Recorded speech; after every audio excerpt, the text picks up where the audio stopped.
অপু, এটা কি ধরনের কথাবার্তা?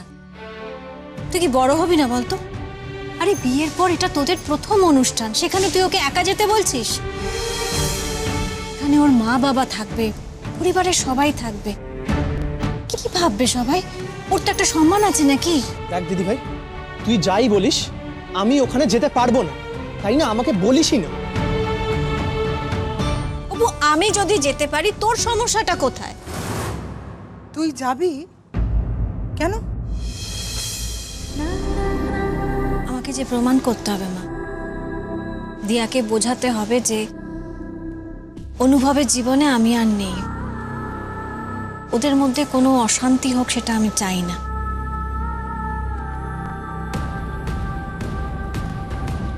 যাকে বলছি, অপু তৈরি হয় না, বেরোতে হবে তো। গায়ে হলুদ শুরু হওয়ার আগে আমাদের ওখানে যেতে হবে। আনন্দী, তোর কিন্তু দিয়ার কাছে কিচ্ছু প্রমাণ করার নেই, তোকে ওখানে যেতে হবে না। না মা, আমাকে যেতে হবে। ও আলাদা করে আমাকে বলেছে, আমাকে তো যেতে হবেই। না, ও তোকে কষ্ট দেবে, তোকে অপমান করবে। বিশেষ করে কাল যা হয়েছে তারপরে তো আরো অপমান করবে, তোকে যেতে হবে না। মা, আমাকে বারবার বলে ওর মনের ভেতর যে বিষটা আছে সেটা হয়তো একটু একটু হলেও কমে যাবে। কিছুটা কম কষ্ট দেবে অনুভবকে। পারবি না তুই, পারবি না অনুভবকে অন্য কারোর হয়ে যেতে দেখতে। কেন নিজেকে এইভাবে কষ্ট দিচ্ছিস বলতো? মা, অনুভব তো কোনোদিনই আমার ছিল না। আমরা তো দুজনেই ভুলটা করেছি।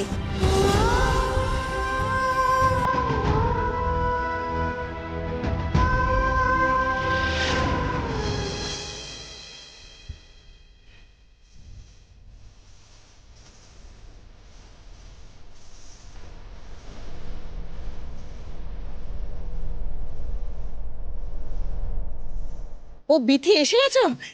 আপনারা ওদিকে যান, শরবতের ব্যবস্থা আছে। হ্যাঁ, ঠিক আছে। এসো এসো এসো এসো বিথি এসো।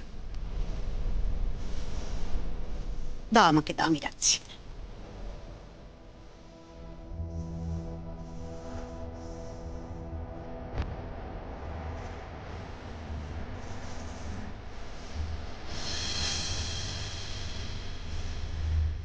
দেখে তো সবকিছু ঠিকঠাকই আছে মনে হচ্ছে, বলো? অনুভব আসেনি, ও কখন আসবে? এই এসে পড়বে এক্ষুনি। আশ্চর্য বিথি, তোমার কাণ্ড কারখানা দেখে না আমি অবাক হয়ে যাই। আরে বাবা, ওকে তো তুমি সঙ্গে করে নিয়ে আসবে, তা নয় তুমি একা ড্যাং ড্যাং করে চলে এলে। তোমার বোনপোকে তুমি চেনো না? ও যদি বলে যে ও একা আসবে তাহলে একাই আসবে, আমার সঙ্গে আসবে না।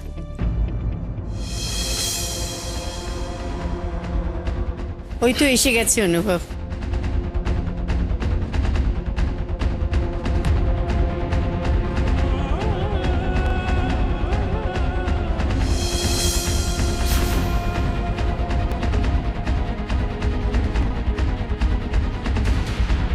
আরে এসে গেছিস বাবা, আয় আয় আয় আয়, এখানে বস, একটু পরেই সবকিছু শুরু হবে। পিসিমণি, আমি কিন্তু এখানে বেশিক্ষণ পুতুলের মতো বসে থাকতে পারবো না। যখন দরকার হবে আমাকে ডেকে নিও। শোন, দিয়ার সাথে দেখা করে তারপর যেখানে যাবার হয় যা। হাই।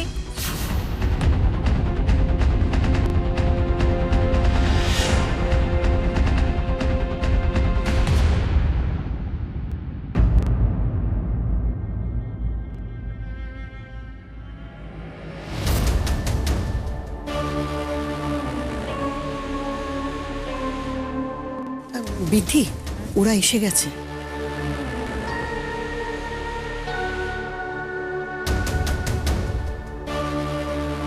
যাও না, তুমি নিয়ে এসো, আমি ওদিকটা দেখি। হ্যাঁ, এসো এসো, অনেক অনেক ধন্যবাদ। সত্যি সবকিছু ভুলে যে আজ আপনারা এখানে এসছেন, আমার খুব ভালো লাগছে। উমা, সে কি কথা!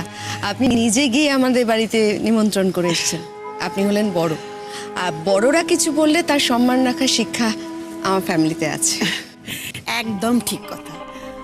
যাক, আমার অনুভবকে যে আপনারা সবাই ক্ষমা করে দিয়েছেন। সরি আন্টি, অনুভবকে আমরা ক্ষমা করিনি, আর কোনোদিন ক্ষমা করতে পারবো বলেও আমার মনে হয়। আমরা শুধুমাত্র আপনার মান রাখার জন্য এখানে এসেছি।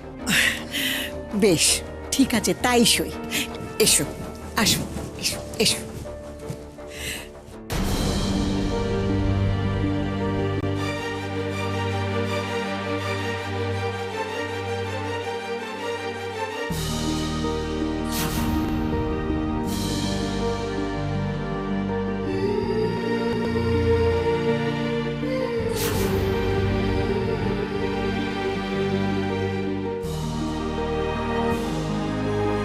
দিদি এখানে?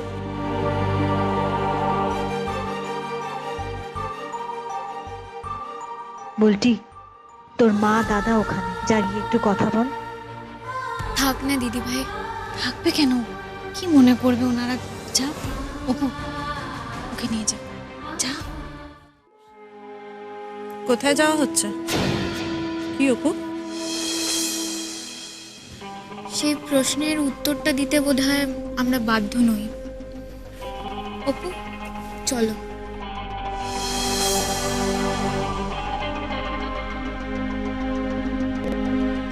এখানে চলে এসেছিস?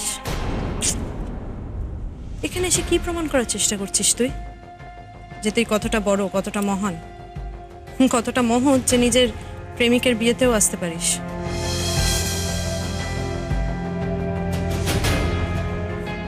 লজ্জা নেই না তোর?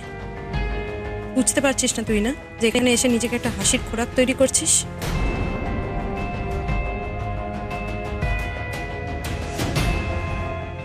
খুব সুন্দর দেখাচ্ছে তোকে।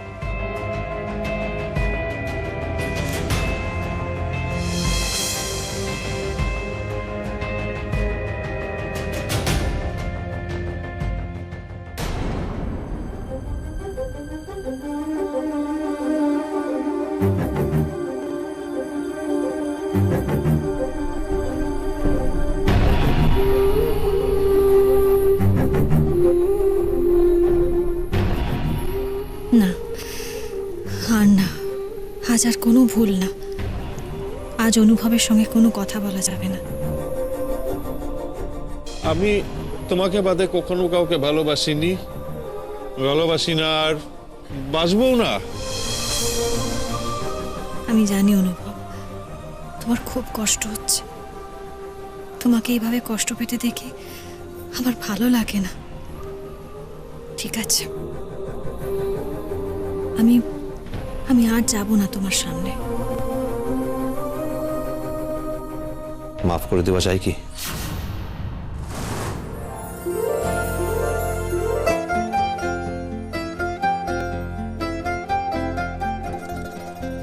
আপনি এখানে কেন? তোমাকে এদিকে আসতে দেখলাম, তাই তোমার কাছে এলাম ক্ষমা চাইতে। কালকে আমি যা করেছি তার জন্য আমি তোমার কাছে ক্ষমা চাইতে এসেছি আনন্দী। আমি জানি তুমি সব থেকে বেশি লজ্জা, অস্বস্তি এবং অপমানের মুখে পড়েছো শুধু আমার জন্য।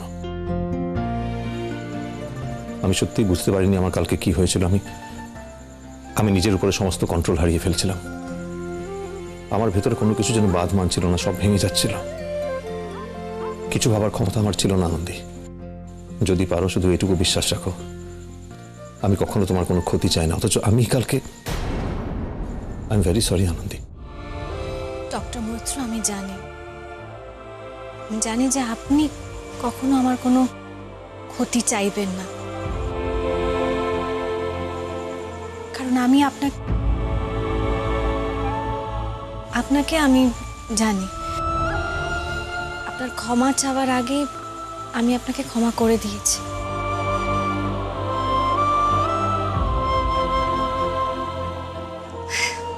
By the way, doctor Maitra, congratulations. আপনার নতুন জীবনের জন্য আমি আপনাকে অন্তর থেকে অনেক শুভেচ্ছা জানাচ্ছি।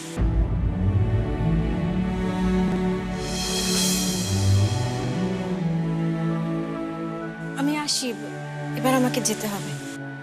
আনন্দী,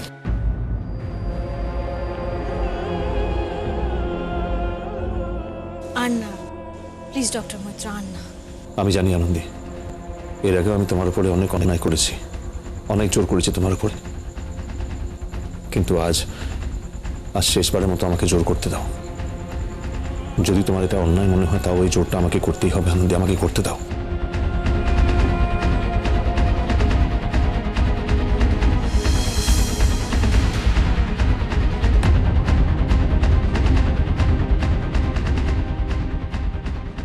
আমার মায়ের রেখে যাওয়া, আমার মা চিঠিতে বলে গেছেন আমাকে, এই হার যেন আমি তাকেই দিই যে আমাকে সবচেয়ে বেশি ভালোবাসে, যাকে আমি সব থেকে বেশি ভালোবাসি। পিসিমণির কাছে রেখে গেছি মা এই হারটা, কারণ মা জানতো আজকের এই দিনটা অবধি মা বাঁচবেন না, থাকবেন না, এটা দেখার জন্য। অদ্ভুত ব্যাপার না আনন্দী, যারা আমাকে ভালোবাসে আমি তাদের কখনো নিজের কাছে ধরে রাখতে পারি না, সবাই আমাকে ছেড়ে চলে যায়। আজ পিসিমণি আমাকে এই হারটা দিল, আর এই হারের উপরে তুমি ছাড়া আর কারো অধিকার নেই আনন্দী। না, আপনার কি মাথা খারাপ হয়ে গেছে? আমার মাথা একদম ঠিক আছে আনন্দী, তাই এই কথাগুলো বলছি। ডক্টর মৈত্র, এই হারটা আপনার মা আপনার স্ত্রীর জন্য রেখে গেছেন, এটা দিয়ার, এটা দিয়াকে দিন। তাহলে আমার মা কি লিখে গেছে সেটা অন্তত শুনুন।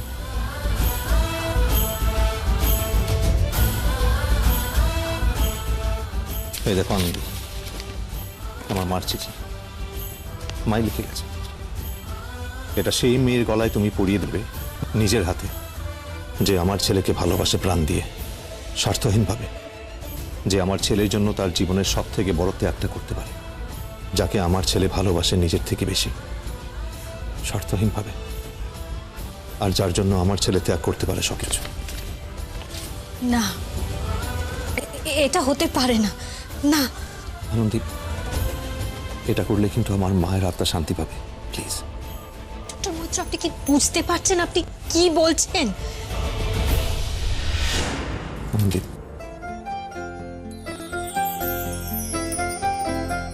তুমি তো কখনো আমার ভালোবাসাকে অস্বীকার করোনি, তাহলে আমার মায়ের দেওয়া উপহারকে কেন অস্বীকার করছো আনন্দী? প্লিজ আনন্দী, আমি রিকোয়েস্ট করছি, জীবনের শেষবারের মতো এই দোষটা আমাকে করতে দাও, প্লিজ।